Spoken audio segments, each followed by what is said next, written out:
Sa sinimanang programa ni Davao City Mayor Sebastian Baste Duterte nga makita sa lain-laing platform hilabi na sa social media, gikumpirma niini nga adunay negosyante sa palengke ang nasakpan nga nanikas sa mga mamalitay kung kulang og timbang ang gipalit nga produkto. Wala nang nganli mga nasakpan nga nanikas nga negosyante nga gi-report sa Davao City Reports nga usa ka hotline number sa City Hall nga mudawat og reklamo sa mga Davaoenyo aron mahatagan dayon og aksyon.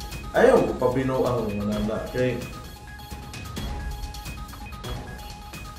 dagko na tanan gapait karon, mahal kay tanan karon, nana pagyud mo.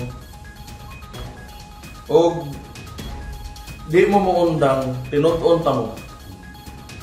Kay dili lalim ang tao mo gawas og bay, panginabuhi, mo antos og trabaho, singot, maulanan pagyud usakay. Nga pag-uli, kapoy, igor na mo, manihapon, matog, sunod ugma, mata na po, narbaho na po balik-balik ko na kada adlaw para binuangan lang.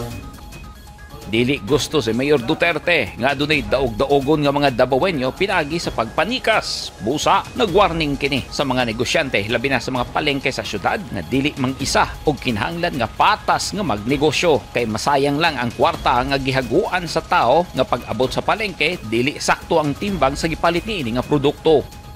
Ako pa ninyo, undang mo ana, kay ugdi gani ipiton ta mo.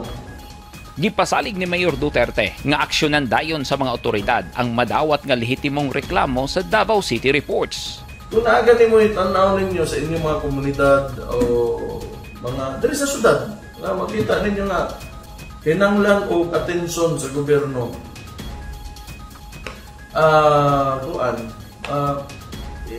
Mas maayo pa siguro og idiretso ninyo og storya sa report. Davao City Reports. Ang hotline number sa Davao City Reports pwedeng matawagan o di kaha ma-text. Pwede sab kining moaksyon sa problema mahitungod sa basura o di kaha sa mga guba nga kalsada. Samtang pwede sab sa 911 o sa Davao City Police.